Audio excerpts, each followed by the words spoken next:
español es un Mustang. Es un caballo suelto. Al rock en español no hay quien lo pare, no hay quien lo domine.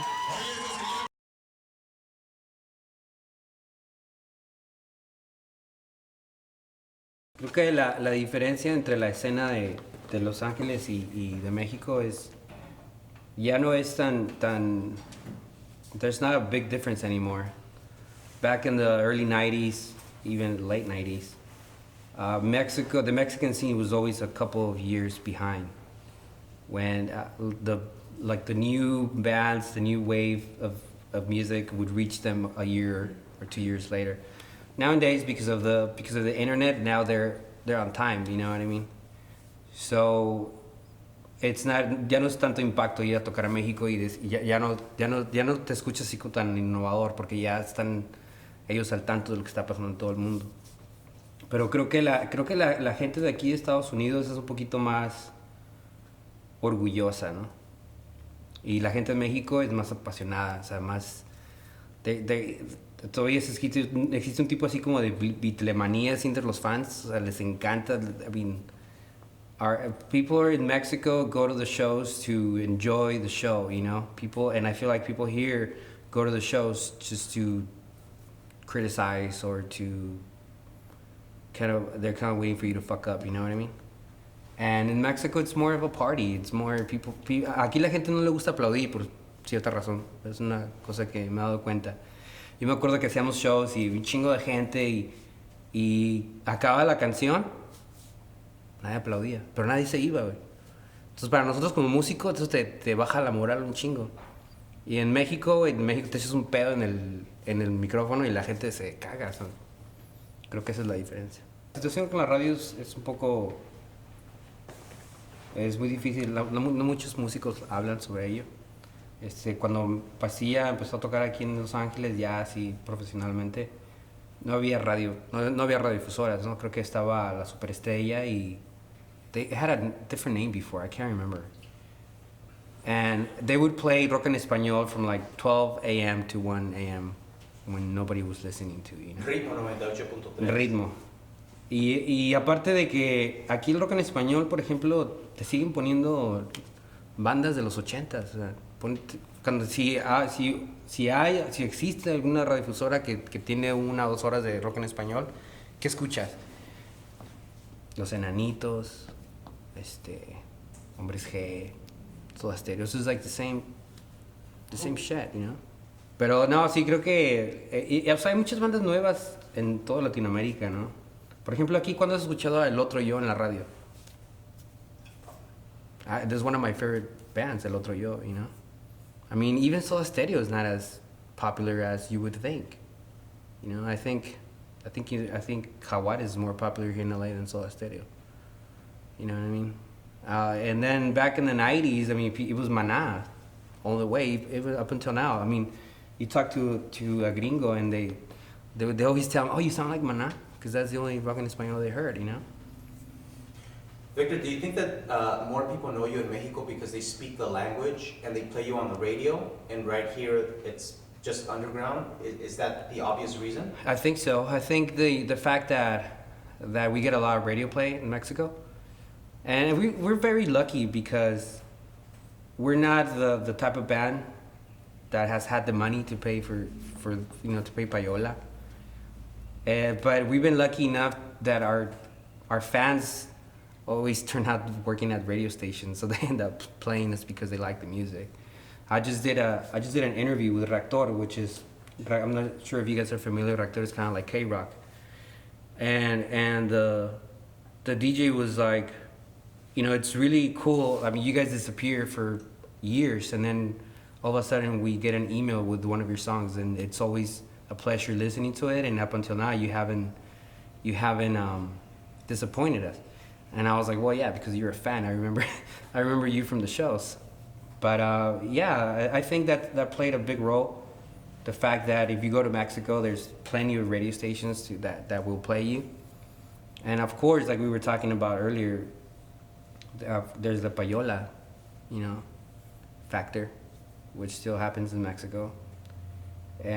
But I think that if your music is good, you'll end up, and well, if your music is good and you do the work, you know, o sea, tienes que echarle también ganas, o sea, no vas a, puedes tener un disco muy chingón, pero si no haces el trabajo, si no quieres ir a tocar, o si tocas todo borracho y suenas de la verga en vivo, o sea, that's gonna kill it too, you know. En México sí te bajan. O sea, en México así como la gente te puede apoyar, si te tocas de la chingada, o sea, la gente te baja. En México. No te perdonan nada.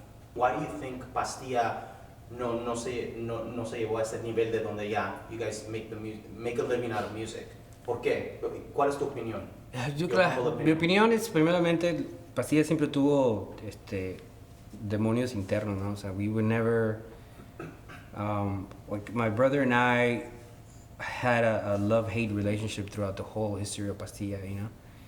And then also I don't know, man, I've never really liked traveling, to be honest.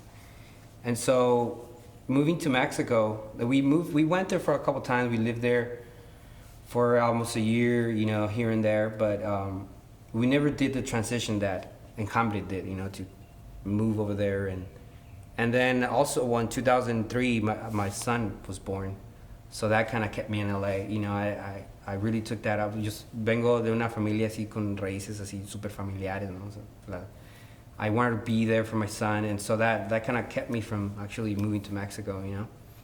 La última vez que tratamos de mudarnos a México fue en el 2009, cuando sucedió lo de la influenza en México. Y me acuerdo que teníamos bastantes shows programados y de ahí iba a salir el dinero para vivir en México y todo. Sucede lo de la influencia, se cancelan todos los shows. A mí básicamente estábamos sin hacer nada por casi 2 meses. O sea, ningún restaurante abría, ningún club. And we just had to come back, you know what I mean?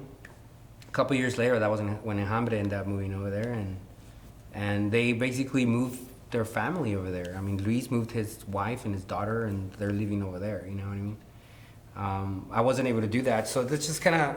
It gets to a point where you gotta decide whether you want to be a dad or you want to be a rock star. You know. And for me, it was my son. I choose my son, and so that was, I think that was a factor. But like I said, mainly it was because Pastilla was never really. We were not as disciplined as we should have been as a band. And I think we took a lot of things for granted. And I really don't regret it at all. I think everything happens for a reason. Now that I'm about to release this new record with Vampiro, seems like Vampiro and I are on the same page, you know what I mean? It's not like with Pastilla, it was always me dragging the rest of the band. We're gonna do an interview, please don't get stoned, please don't get drunk, you know what I mean? Like, I think we're more, I was always the mature one in the band. Y me desesperaba mucho, o sea, me desesperaba mucho con los chavos, y entonces llegaba un momento en que decía, okay, yeah, that's it, I quit. So then Pastilla would die, you know what I mean? But a month later, me nació otra vez las ganas de volver a tocar, and I mean, and every time it just became harder and harder and harder, you know? People still ask me the same question, how come Enjambre made it and you guys didn't? I think it's basically because, first of all, they have a really good management, and because they are very disciplined, and they're taking things very, very serious, and they put out a lot of work. They suffer for almost 2 years in Mexico, living in really, really bad situations, you know. Vivían allá en las afueras de la Ciudad de México, y o sea, sí la sufrieron bien cabrón. Y pero ve ahora, o sea, está dando frutos y le está yendo muy bien. I think there was many times that I thought of doing a solo career, but it's just not the same, you know. I mean, even till now, it's really hard for me. I still miss my brother, even though it's been years since he's been out of the band, you know. I remember when we did the last Vive Latino. It was, and we had all these people, and I was like, I can't believe Andrew's not here to experience para aprovechar los frutos que dio tanto trabajo que hicimos juntos. And I don't know, I just couldn't get myself to do a solo project. But yes, I did think about it, I just never really did it.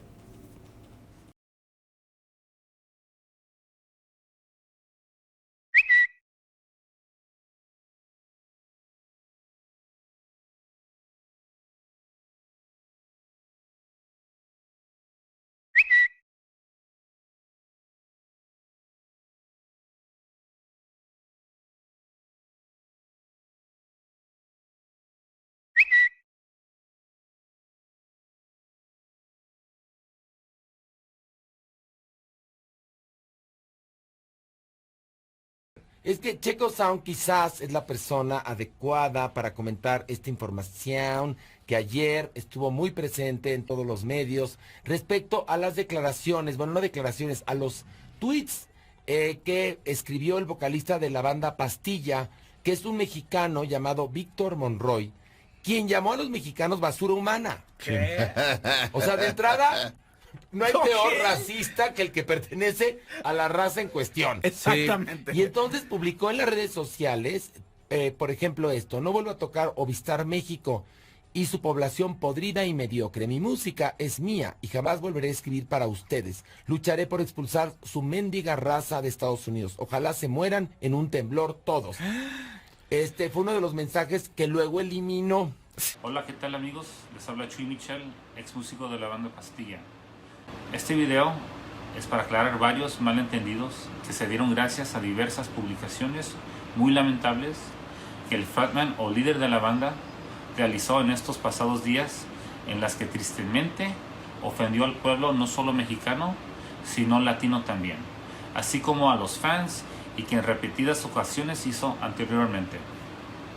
Lo primero es aclarar que nadie de la banda tiene acceso a las redes sociales y a las cuentas, y que por consiguiente, repito, nadie de la banda tuvo nada que ver con lo que ahí se expresó y mucho menos con la forma de pensar del vocalista de la banda.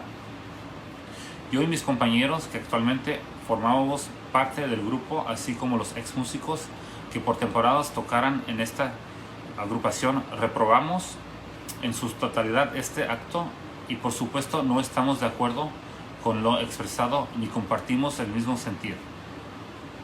Yo, como mis colegas ex músicos de la banda, hemos sido objeto de amenazas, insultos y maltratado por parte de las personas que no conocen de verdad este proyecto y que no tienen idea que el único responsable y será el líder de la banda. Hago una llamada atento a los medios de comunicación para que no nos involucren con imágenes y hasta en la forma de pensar del vocalista de la banda, y ya que fomentan que la gente nos ataque sin saber y nos hagan sentir responsables de algo de lo que no somos responsables. De antemano les agradezco su apoyo y a la comunidad de Pastilla les digo, de verdad es triste que esto acaba de la peor manera. Un enorme abrazo. Arrepentido, así dice estar Víctor Monroy, líder del grupo de rock Pastilla, que la semana pasada escribió una serie de mensajes en sus redes sociales en contra de los mexicanos y los salvadoreños. So, Victor, back in middle of 2018, you had some off-the-cuff comments that became inflammatory and Viral. a little viral. And, you know, in hindsight, in 2020, in retrospect, what are your thoughts on the matter, and how do you want to put a cap on that? Just kind of give in your words, you know, what do you feel you have to say about that now? Well, I'm glad that you asked, because I haven't talked to anybody. I mean, besides the fact that I did come out on Channel 34 and Channel 52, and I kind of, you know, salí pidiendo disculpas and didn't really explain what happened.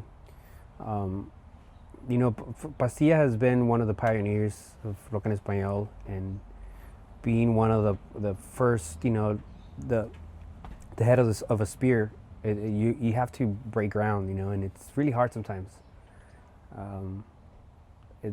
I think a lot of the bands that came after us are and became what they are because we opened up the door, but being the first ones, you know, it's like when you send the first Marines to war, you know, the first ones are the ones who are going to get the worst, you know what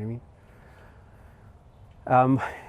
I had just come back from Mexico, and, you know, we immigrated here when I was young, and it's been I'm not sure if you've been to Mexico City, but every time I go back to Mexico City, I have to deal with the fact that it's like going to New York, but it's like people are really rude, and I had just came back from Mexico, and not everyone's rude, of course, you know, but it's a tough city to be in, especially when you're coming from a country where people are being rude already, you know what I mean? And now in 2020, you know, like it just feels like when you go to Mexico and you're expecting to be treated well because you're going back to your own country, you know, and when your own people kind of put you down and they treat you rude, you know, right off the plane, you know, and after years of it, you know, you build up a feeling that at one point is gonna come out, explode, you know, and I'm pretty sure I'm not the only one who has ever talked shit about it. But on that particular day, I was actually really sick. I had 2 herniated discs, which I had been already struggling with. I think a year before that happened. I did one last tour with Pastilla where I was actually taking pain shots, you know, right before the show. Yeah, my wife was actually giving me shots right before the show so that I can go out and be able to stand up and play, you know. And in fact, I did a couple of shows sitting down because the pain was unbearable already. And I'm at the last show that we did, which was a pretty big show. Must have been about 5,000-6,000 people, and I remember having to drink a lot to be able to stand the pain, you know. And as I'm playing, I dropped my pick, and I could not bend down and pick it up, you know. And the pain was so bad that I ended up sitting in this little platform where the drums were at. Sat down and the guys are still playing, you know, and everyone's just looking at me like, what the fuck, you know, waiting for me to sing. And at that point I was like, that's it, my career is done, you know, like I can't walk anymore. We've always struggled getting paid in Mexico. You know, ever since Pastilla started playing in Mexico, they never paid us. I don't think they ever gave us the value that we deserved, you know. Always came back from touring in Mexico, doing big shows like Vive Latino, you know. We gathered 24,000 people, and yet I came back with like $400 in my pocket, you know. It could be bad managers, bad promoters. I mean, at this point, I don't really care to point out fingers, you know. And I'm not here to blame anybody. I'm just saying what pushed me to say that, you know. I don't hold any grudge on anybody. I think that I'm glad that I am where I am. You know, it has made me the person that I am. At that moment, someone went on Facebook, and it was the same guy that would always be talking shit, and he said something about something that made me really pissed off. He said that Pastilla had been pretty much crap ever since my brother got out of the band. And at that point, I got really pissed off, and I was frustrated, and I was in pain, and I replied to him, you know, which is very, very rare for me to reply. But I did start replying to people because people were just talking shit a lot. Later on, I found out that these people were actually like fans, you know, and a lot of them would end because I would write to them privately. I mean, in private, and they would tell me, "Oh, I was just trying to get your attention." Which is kind of awful, you know, to get someone's attention by talking shit. Because when you go out there and do your job and play, especially under so much pain, you know, you go through a lot of. It's really hard, you know, and people don't understand everything that we have to, like, you know. We all had jobs, you know. We practice, you know. It's a lot of work, you know, and for people to put down. All the musicians that have been in the band ever since Adrian got out. Adrian had his reasons, but he never faced the public and explained why he got out, you know. People don't know that I tried to get Adrian back so many times, to the point where he called me just to tell me, stop asking me, you know, I'm never gonna go back and play, you know. And he apologized for getting out, you know. One day he called me just to apologize. He said that his mind wasn't there anymore. He just didn't. I don't think he ever really liked music as much as I did, you know. He never really liked playing his songs live to begin with, you know what I mean? In fact, I'm not sure, a lot of people might remember from the shows that a lot of his songs were not played until he got out of the band and I started singing them live, you know. Anyway, so at that point, at that precise moment, I didn't think I was gonna be able to come back from the problems I had with my back. we had just came back from Mexico. I barely had money to show, you know, that, man, dude, I just played in front of 5,000 people, like, and I made like $300, you know. And at that point where that guy said that, I was like, fuck this, like, I'm just done with fucking music. I had already quit music before, and I always end up coming back for some reason, you know. So in my head, in my frustrated head, I wanted to commit career suicide, you know. Like, I figured, okay, if I say these things, and I remember even texting Chuy, my guitar player at the time, well, not my guitar player, but the guitar player that was playing with Pastilla, texting him at that moment, telling him, dude, like, I'm done with this fucking shit, you know.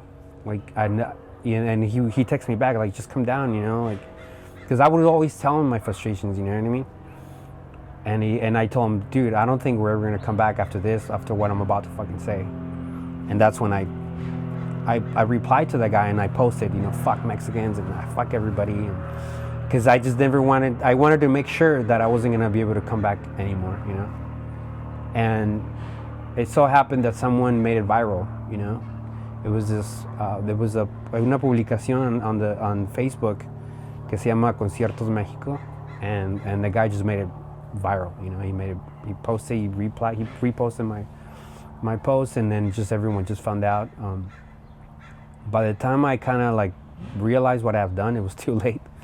By the time I kind of like, I was like, fuck, you know, like, I just pretty much devalué todo el trabajo que no solamente yo he hecho, pero toda la gente que me ha apoyado, ¿no? Desde Chuy, desde Eric, Steve, that was playing bass with us, and they did a lot of work, you know. They put in a lot of time into Pastilla, you know, and I threw it all away, you know, and just by losing my fucking. I've ever been a very explosive person to begin with. I really had a hard throughout my life. I had a hard time with my temper, you know, and up until now, especially because back in the days I was smoking a lot of weed, and I didn't realize how bad it was for me, you know. It was making me depressed, and it was making me feel all these things that create all these scenarios in my head, and luckily after that I decided to stop smoking, something that I have always said I'm never gonna quit, you know, because I thought it was helping me, yeah, finally realized that after I quit smoking weed, you know, I realized that it was actually not letting me write music the way I used to, you know, and in fact I started writing better music. I think Pastilla was actually stressing me so much to the point where I have problems in my back, because as soon as that happened and I said it, and then I stopped playing with Pastilla and kind of like moved away from music, my back got fixed. I regret hurting people, and especially the people that actually believe in me or looked up to me, you know. But it led me to where I am now, and I'm kind of happy for that, you know. And unfortunately, I wasn't able to move away from music. I started writing again. I had just released a record, Hasta la Muerte, right before that happened. And I actually wasn't planning on doing music anymore, you know. I went back to school. I'm studying criminal justice, and even studying that, yeah, I'm not really even sure how I got into that. Like, it just happened, you know. And studying that, it has helped me a lot too, you know. Understand a lot of, because I was also full of hate at that moment. Around that time, I was just angry at everything that had happened to the band, you know, and I blame everybody, not realizing that life is just what it is, you know, and you can't just. I mean, Adrian left at the wrong moment, you know.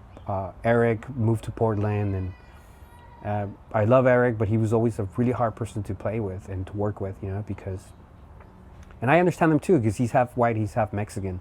He has a totally different culture in his head, you know, and he never really liked going to Mexico. So he stood me up a lot of times, you know, and so all that anger just started bottling up, you know, and then with Eduardo, he actually joined Pastilla at a very young age. When Pastilla was already big, you know, but he was also a hot person to work with, and I try to control people, you know, for the benefit of the band. And since I wasn't, I just got really angry, and it was just so much anger that I exploded, you know. And now I kind of like just let things be, and I just learn to work around, you know, what life offers me instead of trying to control everything and try to make something happen, instead of just letting it be and enjoying it, you know. So what does the future hold for Pastilla and, well, for Victor? I'm very, very hopeful of the future. I feel like I've changed a lot in the last couple of years. I remarried. I just had my wife and I just had a baby a month ago. And my wife is very supportive of my music. She was actually a fan, and we fell in love. Her parents were fans of Pastilla. That's actually how she got Pastilla. She's actually 20 years younger than me. I'm putting out. I started a new project under the name of Enki. It's Enki or Enki Vic, and because I was gonna just change the name but I decided to continue doing Pastilla just because I think I owned up to the name. You know, I've done so much to just let it go. I gathering musicians to play with. The musicians I had are still pissed off, which I don't. That's okay. I don't blame him. You know, and I'm releasing a new record under Enki in March in Mexico, and I'm gonna do to kind of amend for what happened and what I said. I'm gonna do a free show, and it's a benefit for the damnificados del temblor in Mexico. And all the money is gonna go towards helping people that are still living on the street, you know. And it's funny because a lot of the people that talk shit and told me off after what I said, because I did say, like, I hope there's an earthquake in Mexico City. They don't realize that my wife was actually in Mexico City when I said that, you know. That's just to show you how to, like, I just spoke out of my ass. A lot of those people, like, don't even care anymore. Nobody talks about the fact that there are people still living on the streets, you know. And when I was in Mexico, I realized that, and I said, well, I've never really done anything for anybody like that, you know. And I think this was, it's not so much to make amendments, but it's actually because it sucks that nobody's helping them, you know. The government's not helping them. And so I'm gonna do this, and I wanna, like, challenge people that talk shit, you know, and to join me that night. Especially a lot of the musicians that talk shit, you know, and a lot of the friends that because that's another thing that I'm grateful, because of that I was able to see who my real friends were, you know, because there was a lot of people that went online, took the time to go online and just put me down, you know, and blame me for shit that it wasn't really my fault, accusing me of being crazy. But a lot of those people were around me for like years, you know, and I figured, well, if I was so crazy, why did you stick around for so long, you know what I mean? But anyways, so I'm doing that show. After that show, I'm gonna do a couple of shows under Pastilla. When's it? It's in March. It's gonna be in March. I'm not really sure what the date is yet, and or the place. I think it's gonna be La Alicias, which is it's a small place in Mexico City, and it became a really, really important part of Pastilla's history, you know, because we did a lot of good shows there. And so I want to do it there. After that, I'm going to do a couple of shows in Provincia. And I'm going to do, like, porque ya puse un disco de Enki. Entonces la gente ya lo conoce, ¿no? Entonces voy a hacer, it's going to be like a 2-hour or 3-hour show where I'm going to do part of Pastilla songs, but I'm also going to do songs de Monoplasma and songs of the Enki Week. I'm about to graduate from college. I went back and took a quick course on criminal justice. I might become a sheriff or a police officer. I'm not really sure. But this is after I come back from Mexico and doing those shows, you know, because I miss playing. I miss the fans. I mainly miss just enjoying myself on stage, you know, and so once again I'm going back.